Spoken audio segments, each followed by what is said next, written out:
یەکێتی نیشتیمانی کوردستان هەر هەمووی پێکەوە یەک خیتابە یەک هەڵوێستە یەک بۆ چوونە هەر لە کۆنگرەوە ئەوە دەرکەوە لە دوای کۆنگرە شەوانێ ئیمڕۆژ وەک ئەبینن کە ئەگەر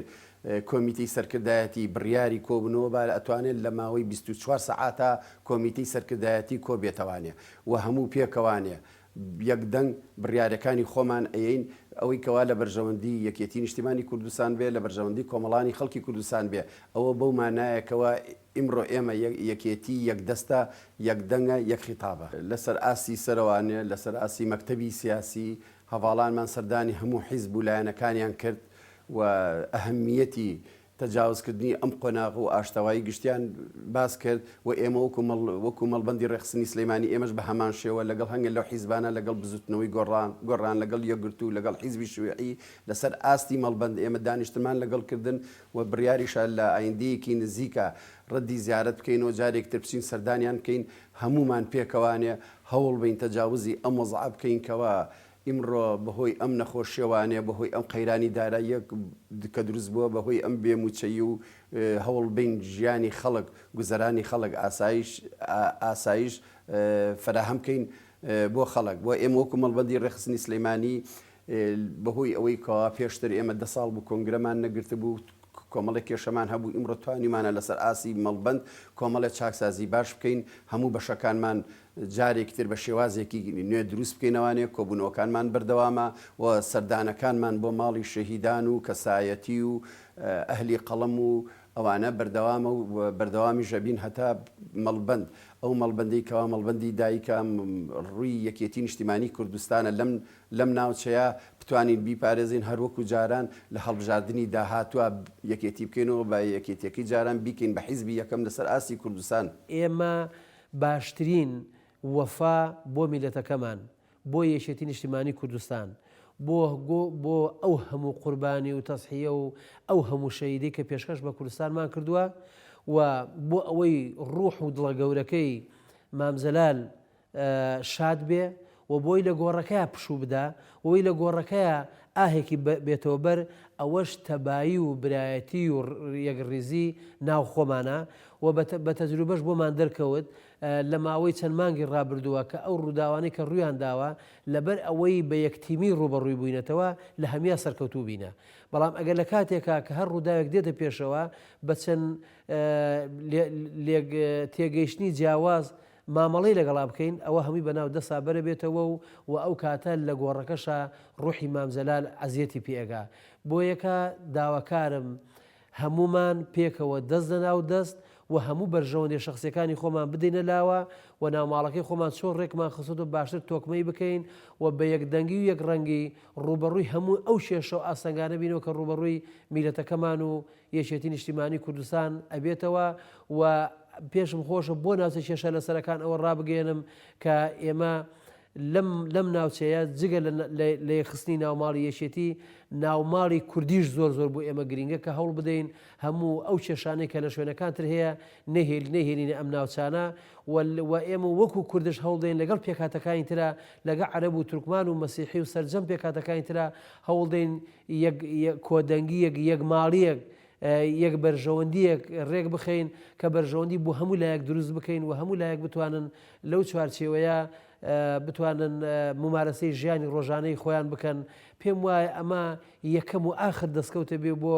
هەم بۆ خۆمان هەم بۆ میلەتەکەمان بۆی بە ئاشتی و بە ئارامی بژین و دوورکەوینەوە لە شەڕ و لە کوشتار و دوورکەوینەوە لێ قبوڵ نەکردن و ئەمەش بەردی بناغەی ژیانە کە هەمومان ساڵەهای ساڵە پێوە ئەناڵێنین و داوای ڕۆژێکی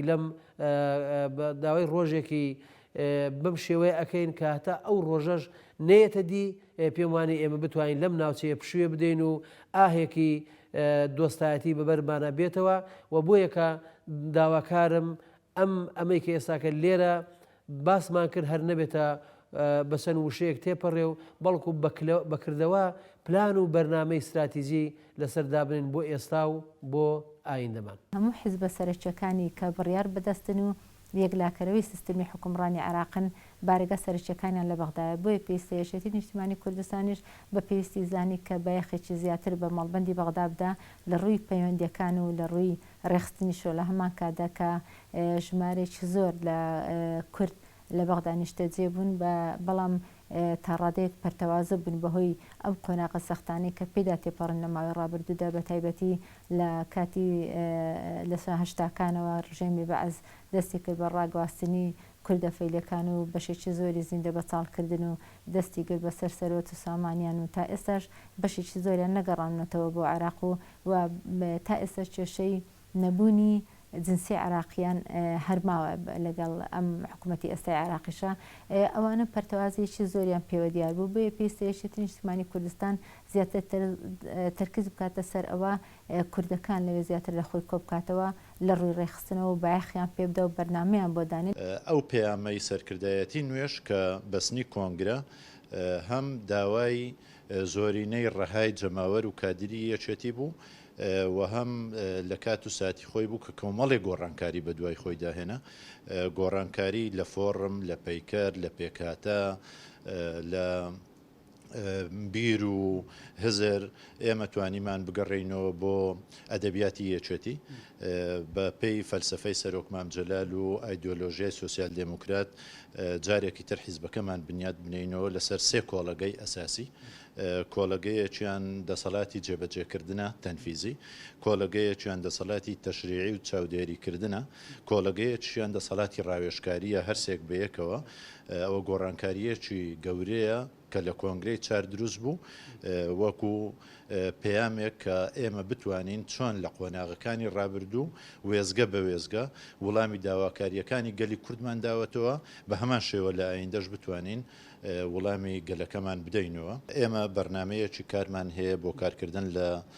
مەڵبەندی سۆران و لە داهاتوو کۆنفرانسێکی مەڵبەند ئەگرین بۆ پەیڕەوی کاری مەڵبەندی سۆران بۆ ئەوەی ئەو بەرنمەی ئێمە هەمانە بێ بە بەرنمەی هەموو مەڵبەندەکە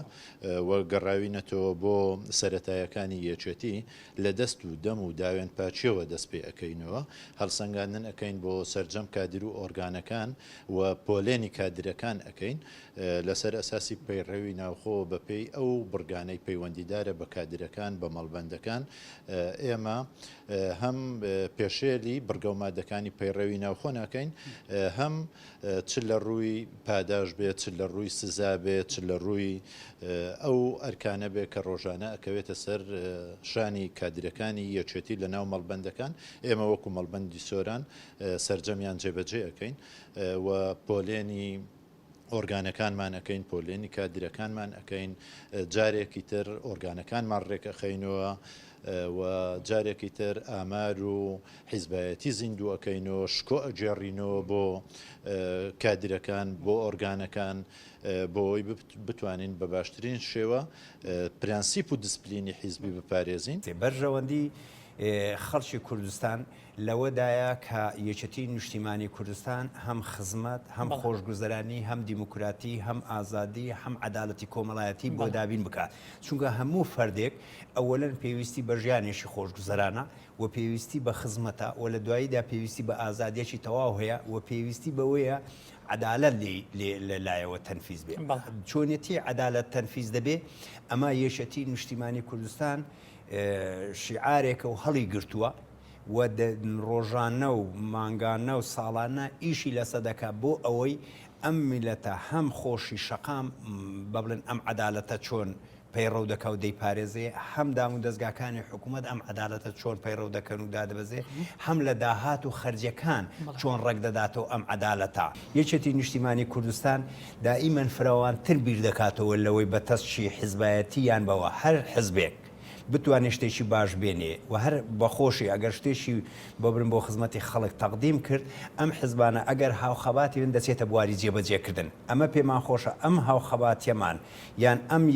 یەک فکریەمان لە هەرێمی کوردستان بێ و ڕەنگ بداتەوە لەسەر عێراقیش بە هەمان نەفەس و ڕەنگ بداتەوە لە هەموو دەوروبەرەکەمان بۆ ئەوەی چونکە هەتا بە هاوخەباتی یەکتری نەزانین یان هاوخەبات نەبین یان گوێ لە یەکتری نەگرین یان بە هەمومان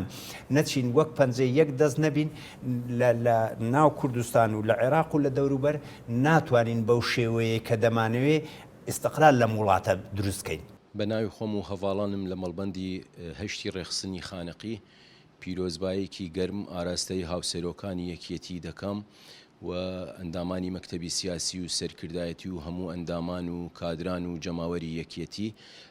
بەم بوونەوە ئێمە ئەم ساڵ وعدی ئەوە بوو کە بوونەکە بە شێوەیەکی جیاواز بیکەین کە ئەم ساڵ خۆمان بڕۆین دەرگا بە دەرگا دوکان بە دوکان بەسەر خەڵکەکە بیگەڕێن و پیرۆزباییان لێ بکەین بەڵام بەداخەوە بەهۆی ئەم دوو ڕۆژە کە پەتای کۆرۆنا بە شێوەیەکی تند هاتە پێشەوە ئیتر نەمانتوانی ئەو پرۆژە جێبەجێ بکەین دەرفەتی کە لە ڕێگای ئەعلامەوە پیرۆزبایی لە هەموو ئەندام و جەماوەری یەکیەتی بکەین و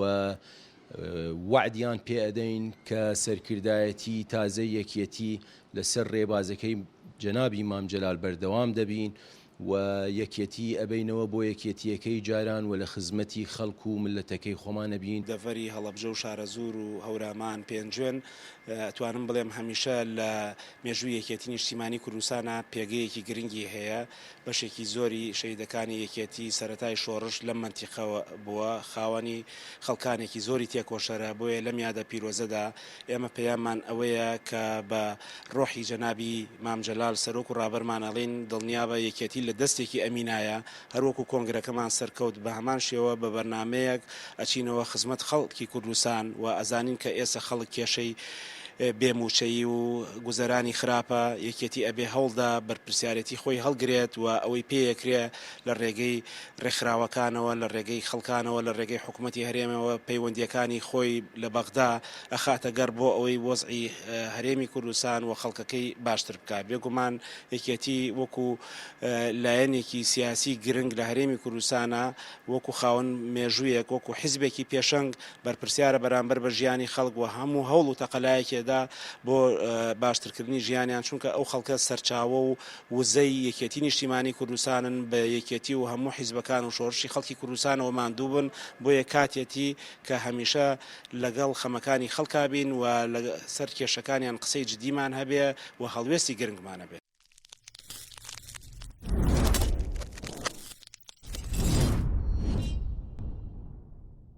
یەکێتی نیشتیمانی کوردستان لە هەلومەرجێکی زۆر نالەبار و سەخت و دژوار لە دوای هەرەسی ساڵی 75 کە دروست دەبێ میلەتەکەمان لەو پەڕی بێئومێدی لەو پەڕی ئەمەی کە پێی دەگوترێ هیچ ئومێد و هیوایەک نەمابوو بە شۆڕش بە هەڵگیرسانەوەی شۆڕش یەکێتی نیشتیمانی کوردستان لەوێ ڕۆژێوە لەم کاتە سەخت و دژوارەدا سەری هەڵدا و دامەزرا دیارە دەستەی دامەزرێنەرانی یەکێتی کە پێک هاتوون لە 7 کەس لەوێ ڕۆژەوە بە سەرکردایەتی سەرکردە و گەورەمان جەنابی مام جەلال ئەم ڕێبازە ئەم یەکێتیە ئەم حیزبە دامەزرێنراو و وردە وردە گەشەی کرد و لە هەموو کوردستاندا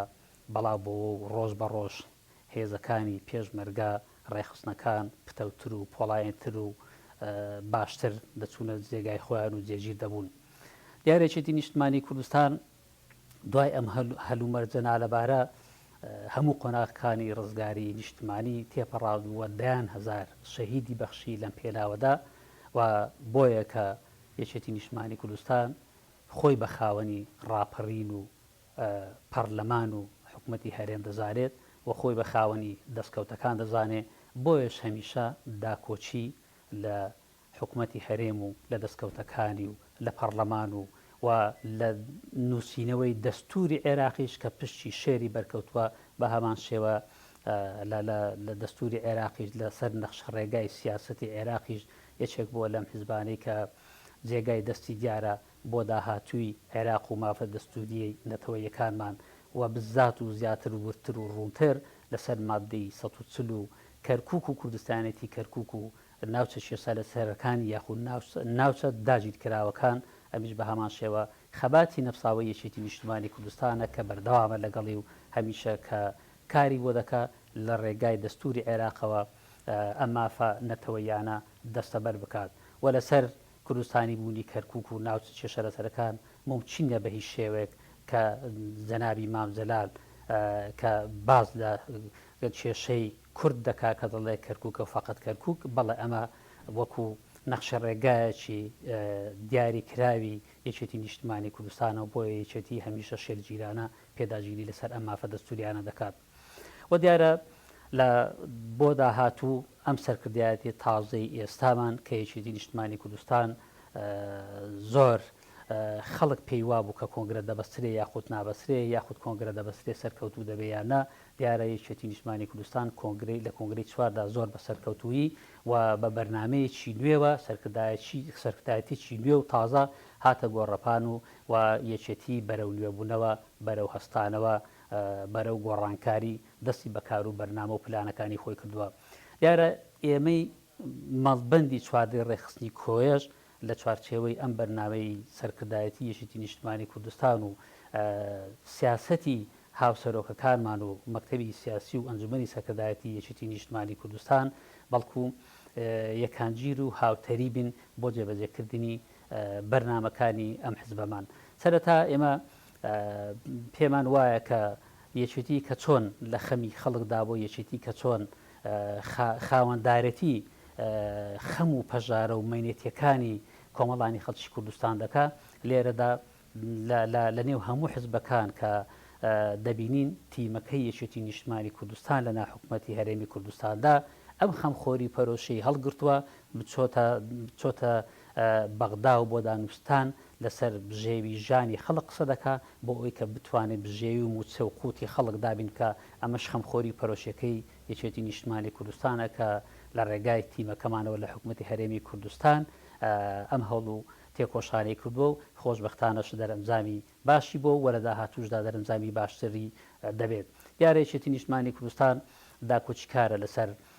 ئەم مافانە و وەکو فەرمودەکانی جەنابی مامیش ئەمە نییە بەسەر خەڵکەوە دەکرێت ئەمە واجبە ئەمە ئەرچی ئەم حزبەیە کە وەکو فەرمودەکەی مام دەڵێ ئێمە لە ناو چین و توێژەکانی خەڵکی هەژارەوە هاتوون دەبێت بگەڕێنەوە بۆ خان و قوڕەکان بەڵێ ئەمە فەلسەفەی کارکردن دەبێت لەسەر ڕۆشنایی فەرمودەکانی مام بۆیە پێویستە ئێمە بگەڕێنەوە بۆ ناو هەموو چین و توێژەکانی کۆمەڵانی خەڵکی کوردستان و لە هەموو مەینەتەکانیان بەشداربین لە خەم و پەژارەکانیان بەشداربین. ئێمە حزبێکی دابڕاو نین لە خەڵکی کوردستان ئێمە لە هیچ شوێنێشترەوە ناهاتوین بەڵکوم کوڕی ئەم میلەتین برای ئەم میلەتین خەڵکی ئەم وڵاتین واتە ئێمە هەموو شەهیدەکانمان کە سوکاری ئێمەن هەموو شەهیدەکانمان کە سوکاری ئەم خەڵکەن بە زیاتر لە 20,000 شەهید لەم پێناوە دراوە بۆیە ناچارین بە ئەرچی خۆمانی بزانین بە وەزیفەی خۆمانی بزانین کە بتوانین ئێمە خزمەتی زیاتری خەڵک بکەین و خۆمان بە خزمەتکاری خەڵک بزانین. ئەمە پەیامێکی ڕاست و دروستی فەلسەفەی کارکردنی سەرکردایەتی تازە نوێیەکەی یەکێتی نیشتیمانی کوردستانە لە دوای کۆنگرەی چوارەوە بۆیە ئێمە دید و بۆچوونی ئێمە لە ئەولەویەتی ئیشکردنی ئێمە کاری ئێمە وێڕای ڕێخستنەوەی باری ڕێخستنەکانمان و ئەندامانمان لە ناو حزبەکەدا بەڵام لەگەڵەوەشدا پەرۆش و هاوخەمی هەموو چین و توێژەکانین و هیوادارین خەڵکیش بتوانین لە خۆمان ڕازی بکەین و ئەویش بە جوهد و تێکۆشانی هەموو هەواڵان و کادیرەکانمان دەبێت. لە هەموو وەزعەیەک تۆ دەبی پلانی نوێ تەبی. ئێمەش هەر لەسەر ئەو ئەساسە کە کۆنگرەی چوار لە نهایەتی ساڵی ڕابردوو وەخبێت لە مانجی 12 لە ئاخری مانجی 12 کە کۆنگرەی ژیرە بەڕاستی جوانترین شیعار بوو کە هەڵی گرت و نوێ بوونەوە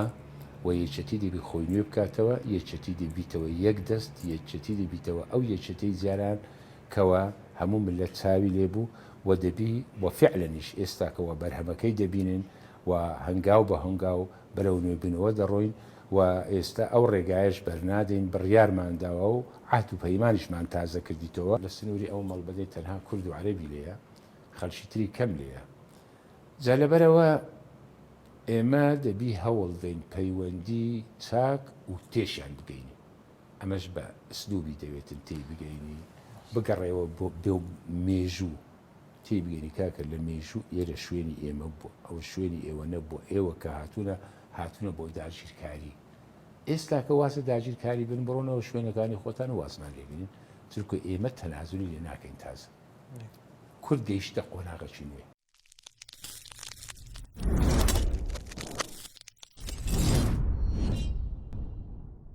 ئەوە نییە کە نوێبوونەوە لە سەرکردایەتی یەکێتی و نوێبوونەوە لە ئۆرگانەکانی یەکێتی نیشتیمانی کوردستان بێ بەڵکو نوێبوونەوەیە لە هەموو بوارەکان هەموو سێکتەرەکانی ژیانی خەڵک بگرێتەوە. ئێمە کە ئەو لە بەرنامەی خۆماندا ئەوەمان تەسبیت کردووە کە لە چۆنەتی خزمەتکردنی خەڵکو و هاوکاریکردنی خەڵکو و بەدەنگەوەچوونی خەڵک وە داکۆچیکردن لە خزمەتکردنی خەڵک وە داکۆچیکردن و بەدەنگەوەچوونی خەڵک بۆ داواکاریەکانێکە لە هەر بوارێکدا کە بیانەوێت لە حکوومەت کە ئێمە کار ئاسانیان بۆ بکەین لە بەرامبەر ئیش و کارەکانیاندا لەگەڵ حکوومەت و بژێوی ژیانی خەڵک چاک بکەین و باری ئابووری خەڵک چاک بکەین بە هەموو شێوەیەک ئێمە لە خزمەتی هاوڵاتیان دابین ئێمە خەڵکی کوردستان ئومێدی لەسەر ئێمە هەڵچنیوە بە ئومێدەوە دەڕوانێتە یەکێتی نیشتیمانی کوردستان لەو کاتانەی کە یەکێتی نیشتیمانی کوردستان کۆنگرەی نەکرد بوو باڵی بێئومێدی باڵی بەسەر خەڵکی کوردستاندا کێشاوە بەڵام خۆشبەختانە کە کۆنگرە کرا ئەو ئومێدە دیسان زیندوو کرایەوە لە ناو خەڵکدا و خەڵک بە ئومێدەوە سەیری یەکێتی نیشتیمانی و سەرکردایەتی یەکێتی نیشتیمانی کوردستان دەکات سەرکردایەتی یەکێتی نیشتیمانی کوردستان ئێستا سەرکردایەتی خوێنی نوێی تێدایە گەنجی نوێی تێدایە لە سەرکردایەتی و لە مەکتەبی سیاسی کۆمەڵە گەنج کە هەمویان متمانەی خەڵکیان بەدەستێناوە بۆ لە دەستنەدانی ئەو متمانەی ئێمە دەبێت بە هەموو شێوازێک لە پشتیوانی خەڵک بین بەدەم خەڵکەوە بچین و ئەوەندەی کە بۆمان دەکرێت خزمەتی هاوڵاتیانی دەڤەرەکەمان بکەین و خزمەتی هاوڵاتی کوردستان بکەین بۆ ئەوەی لە نیگەرانیەکانی خەڵک کەم بکەینەوە وا بکەین خەڵک ئاش بکەینەوە لەو نیگەرانیانێک کە هەیەی بەدەنگ خەڵکەوە بچین خزمەتی خەڵک بکەین ئێمە وەکو یەکێتی نیشتیمانی کوردستان دەبێت خزمەتکاری خەڵک بین.